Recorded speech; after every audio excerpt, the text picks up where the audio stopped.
This is Ryan Elliott for Boxing Social in association with Betfred. I'm delighted to be joined by Samuel Vargas this evening, all the way from the States. Samuel, first and foremost, how are you? Good, man. Thank you for having me. Thanks for coming on. Now, you've got yourself a fight, so let's start there. You're finally going to be facing Vergil Ortiz, July 24th, I believe it is. It was postponed. I think it was meant to be in March. How happy are you to finally have that date concrete in?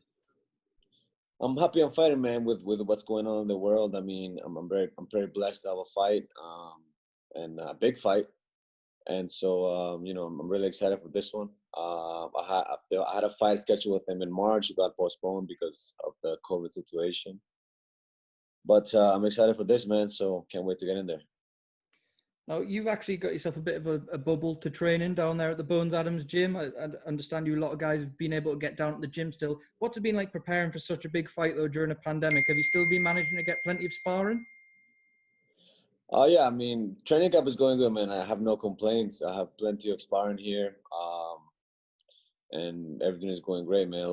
Sparring with a lot of prospects from all over the place, and this is like a massive half of boxing. So, I mean, I have no complaints.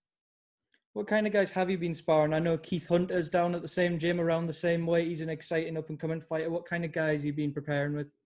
There's a lot of names, but I mean, I'm not here to drop names or anything like that. All I'm saying is, training camp is going well. I have these kids from all over Atlanta, California, a lot of great prospects that are coming up and helping me out. And then, just gotta work on the game plan and just happy where I'm at right now. Now, Vergil Ortiz is regarded as one of the finest young talents in boxing. One thing you do definitely have the edge in is experience. As a professional, you've done the championship rounds. Are you going to try and take him to deep waters in this fight? Is that the plan? Yeah, I mean, at this point, I haven't seen Vergil being in an uncomfortable situation. I haven't seen him really get hit with anything, not even a body shot. So that's something that's definitely on the table. Take him to the deep waters and drown him or whatever the case is. If I get the job done early, I mean, I got to use my experience to my every advantage that I can get for this fight. I mean, this is a dangerous opponent.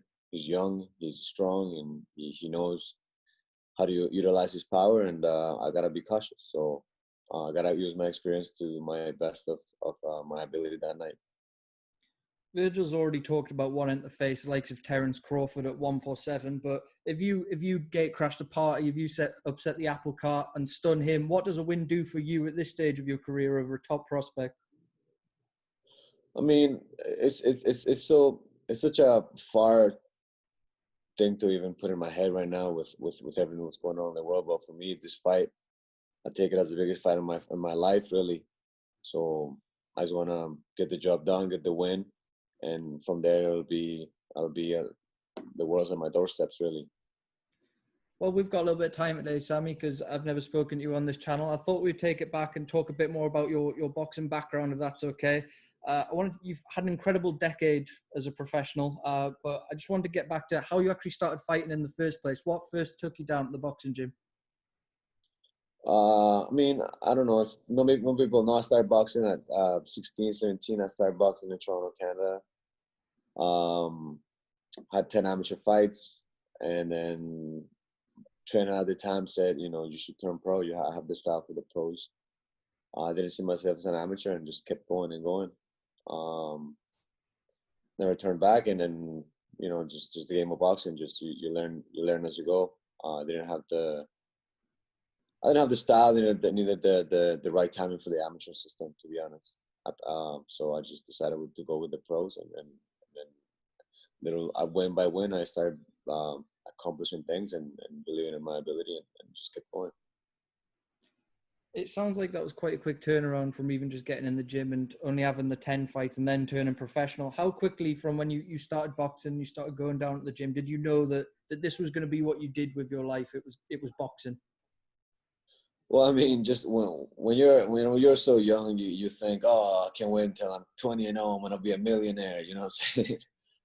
But life is different as you learn about boxing. You learn about the business and how everything works. So I mean, obviously, when I was a little kid, I was training with a world champion.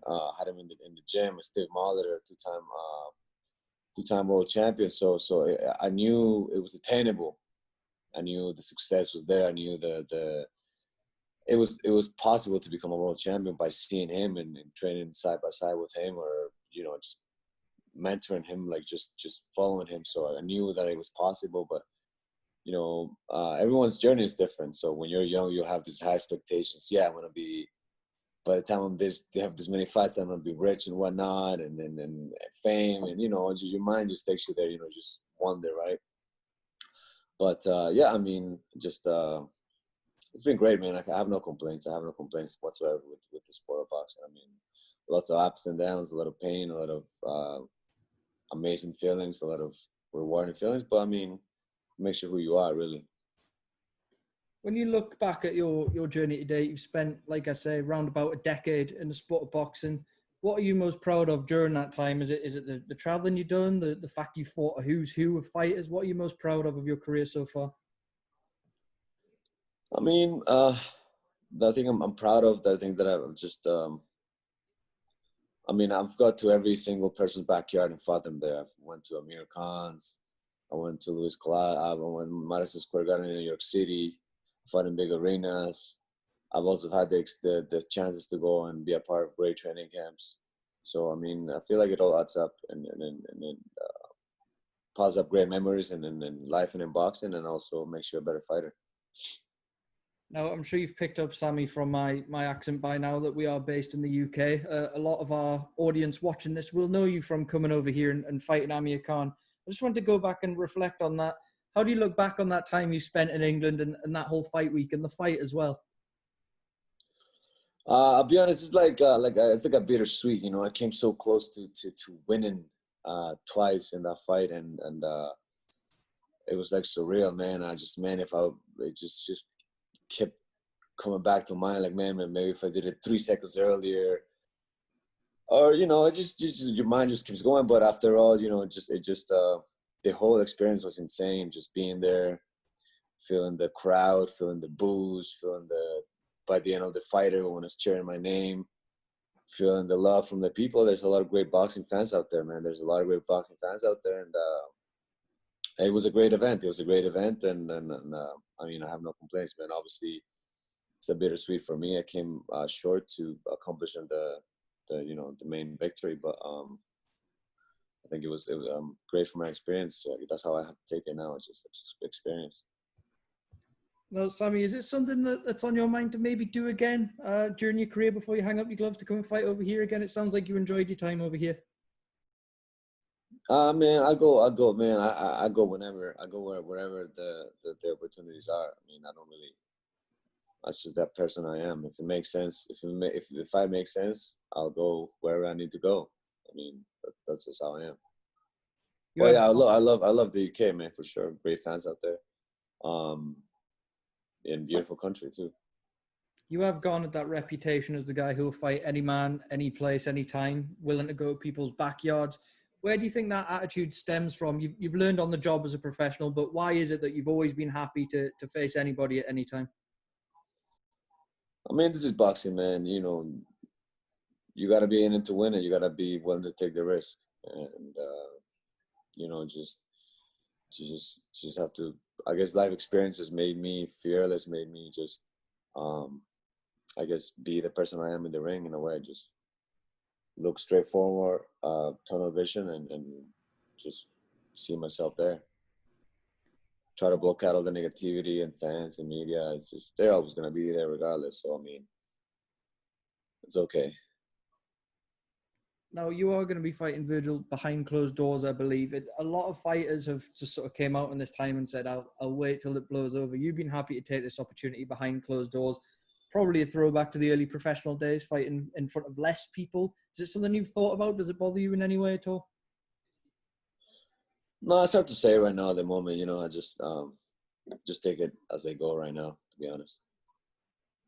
Now, in terms of your career, a name that does stand out on the CV, someone you shared the ring with that I wanted to ask you about, Sammy, Errol Spence Jr. If you could you just sum up for us what makes Errol so special when you're in the ring with him? What stood him out for you? And did anything he do surprise you as well?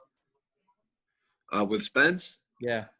I mean, Spence, obviously one of the best fighters in the world, best welterweights in the world right now. What can I say? I mean, when I fought him, I was it was a took that on short notice fight, you know, like maybe a week, 2 weeks short notice fight. So I mean, what I know about him is just a great boxer, great puncher, great counter puncher. He controls the ring very well.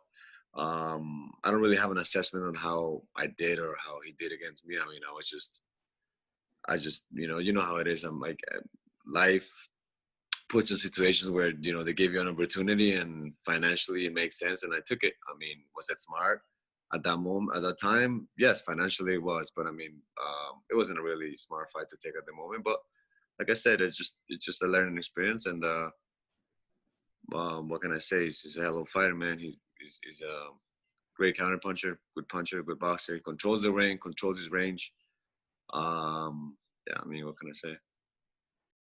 And final one on that, there is a huge fight seemingly building at welterweight between Errol Spence and Terence Crawford. A huge fight for America, a huge fight for boxing. Were that fight to be made, Sammy, who would you give the edge towards?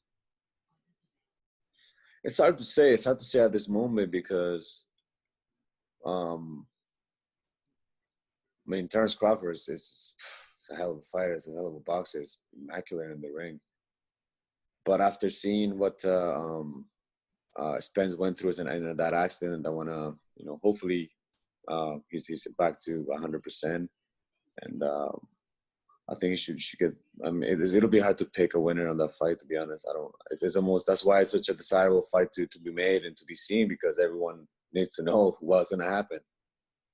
But I am intrigued on how Spence responds after this big accident he had, and hopefully he goes back to 100%.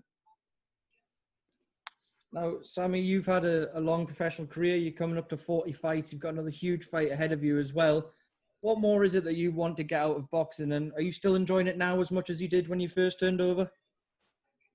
I think I enjoy it more. I'm starting to fall in love with the process, with training camp, with making the weight. You know, when you're young, you dread making the weight, or you know, the longer I'm in the sport, I understand that everything is a learning process, and everything needs time. And so right now I'm just learning that you just need to enjoy the process, enjoy the pain, enjoy the sweat and tears, and the winners will come. All right, Samuel, I'm very appreciative of your time, so I'm going to leave the final word to you. July 24th, we see you back in the ring. What can the fans watching this, that'll be watching your fight, expect to see from yourself? All right. Well, thank you for having me, man. I'm actually on my way to the gym right now, so stay tuned. Watch the fight; it'll be on the zone. And yeah, I'm coming. They say 2020 isn't a great year, but it'll be a good year for me.